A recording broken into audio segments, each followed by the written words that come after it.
mercredi, c'est toujours avec le même plaisir qu'on vous retrouve, Jeannie de Boissard, pour votre nouveau roman Au plaisir d'aimer chez Flammarion. Et comme je vous l'ai dit juste avant de filmer, c'est vraiment un livre sur la joie de vivre. Est-ce que vous seriez d'accord? En tout cas, qui donne la patate, comme je dirais. Bien sûr, qui donne la pêche, ou Oui, la patate, ou la pêche. comme on dit.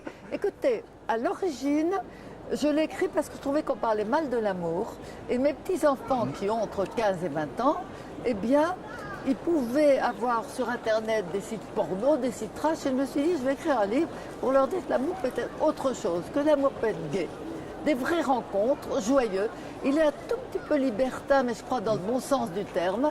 Voilà. Et c'est pour ça que je suis partie, pour redonner la pêche à mes petits-enfants. Voilà. Alors, on va situer un petit peu l'histoire. Donc c'est un père qui meurt, c'est ses 3 filles qui vont hériter d'un château. Il y a forcément des dettes, des choses comme ça, il faut payer les impôts. On se demande ce qu'on va faire du château et on dit on va faire une galerie d'art et on va avoir des artistes à résidence. Il faut commencer par... il faut commencer par le début. J'ai situé l'histoire à Poitiers. Voilà. Parce que Poitiers est une ville pleine d'histoires avec un grand H. Et que j'adore mêler la petite histoire à la grande histoire. Et c'est la ville de Diane de Poitiers. Voilà. Il y a des tas d'anecdotes. On sait qu'elle buvait de l'or pour rester belle, par exemple. Et ça a été vérifié. On a retrouvé ses os. Elle buvait de l'or pour rester belle. C'est d'ailleurs ce qui l'a tuée. Bon. Et près de Poitiers, il y a un châtelain qui s'appelle Aymar et qui va mourir en laissant son château. 3 filles éplorées. Là, c'est l'esprit de famille qui joue. 3 filles qui veulent, pour l'amour de leur père, reprendre le château. Mais il y a des lourds droits de succession. Et leur père avait la passion de la peinture. Il hébergeait 4 jeunes peintres. Donc, à la mort, elles se disent, on va la faire visiter, on va faire visiter le château, on va faire des activités culturelles. Ça ne marche pas. Jusqu'à une qui a l'idée de génie. Et si on demandait aux belles dames de Poitiers de poser pour les jeunes et beaux peintres, eh ben, vous avez compris ce qui se passe, pas toutes les belles dames de Poitiers, mais dans le secret des ateliers, effectivement, il y a des liaisons torrides qui se passent. Ce que j'ai trouvé beau à raconter, c'est que c'est vraiment un échange, vous voyez. Ces dames, un peu délaissées par leur mari, elles ont passé la cinquantaine, par regarder, vont redevenir jeunes et belles pour être bien regardées. Et les jeunes peintres, ça va donner plus d'épaisseur, plus de profondeur à leur peinture. Vous voyez, c'est cet échange qui m'a beaucoup intéressée aussi. Est-ce qu'on peut parler aussi d'une étude du plaisir de vivre? Parce que, comme vous expliquez, ces dames redécouvrent leur vie, leur sexualité aussi. Les artistes peintres trouvent l'inspiration. Les 3 sœurs se retrouvent aussi. Est-ce qu'on peut parler de ça aussi, beaucoup d'optimisme? Ah vous savez, moi, mes livres, je n'arrive pas à terminer mal un livre. Et j'ai trouvé au départ qu'on est dans un monde tellement grincheux, tellement noir, que j'ai eu envie de donner cette leçon d'optimisme, de dire que c'est pas vrai, on a tort. On habite un pays magnifique, Poitiers aussi, voilà. Belle région. Et on a vraiment, il y a toujours l'amour, tout le monde ne rêve qu'à l'amour. Heureusement, c'est quelque chose qui est resté quand même à peu près libre dans notre pays. C'est aussi pour lutter contre les idées toutes faites, etc. Quand on a pensé qu'on veut nous imposer. Voilà, et là je ne pense pas à ça, je n'ai pas pensé à ça. Et j'ai voulu donner un peu de joie de vivre, justement, dans une époque où on n'arrête pas de râler, ce qui m'énerve beaucoup. Et il y a aussi forcément un secret qu'on ne va pas dévoiler, bien évidemment, mais c'est le plaisir de la narratrice de rajouter une petite intrigue dans l'intrigue. Tous mes livres sont des suspens, parce que je vois la vie comme un suspense. Et c'est vraiment un suspense, effectivement. Moi-même, d'emblée, j'ai voulu le mettre, et on ne le découvre que vers la fin. Et c'est mon plaisir de narratrice. C'est pour ça que je dis toujours à mes lectrices, surtout ne lisez pas à la fin avant le début, parce que vous aurez toujours une surprise. On ne sait pas ce que nous réserve la vie. Je vais sortir tout à l'heure, qu'est-ce qui peut me tomber dessus? Ça peut me tomber un pavé, là, et puis l'amour peut venir aussi, puisqu'il peut venir à tout âge, vous voyez. On ne sait pas ce qui peut nous arriver le lendemain. C'est très dynamique aussi, il y a beaucoup de dialogues. Est-ce que vous pensez à un petit peu télévision, film, quand vous écrivez ce genre de roman? Tous mes livres, je n'y pense pas, mais tous mes livres peuvent faire des films à la télévision. C'est ce qu'on me dit tout le temps. Parce qu'il y a d'abord des personnages qui existent. Un livre, qu'est-ce que c'est? C'est raconter une histoire et des personnages. Alors, avec les dialogues, je ne pense pas à la télévision, je pense à mes lecteurs. On n'écrit plus comme avant. Maintenant, les gens, ils sont fatigués quand ils lisent. Quand le soir, j'ouvre un livre, parce que je lis tous les jours, souvent, à la fin d'un chapitre, je regarde avant d'entamer le second. S'il est court, j'y vais. Donc, des chapitres courts. C'est vrai, vous avez raison, je le fais aussi. C'est vrai. Voilà. Tout le monde fait ça. Et on a besoin d'une écriture aérée par des dialogues. Quand je lisais une petite fille, c'était Balzac, c'était Zola, ça me passionnait. Mais il fallait 3 chapitres avant de rentrer dans l'action. Et le conseil que je donne toujours à un jeune écrivain, vous entrez tout de suite dans l'action. Et vous mettez du dialogue. Le dialogue, ça permet de parler comme maintenant. J'aime bien parler. J'ai des petits-enfants qui ont les mots d'aujourd'hui. Et j'adore mêler un très beau langage, parce que le français est un beau langage, les mots d'aujourd'hui. Alors, on peut parler un petit peu des 3 sœurs, parce qu'il y a Diane, Margot et Philippa. C'est intéressant, mais forcément, on crée des caractères différents, mais comment vous les avez faites se rejoindre? Parce qu'elles ne se voyaient pas forcément avant le décès de leur père. Écoutez, elles se voyaient quand même, mais elles sont très différentes.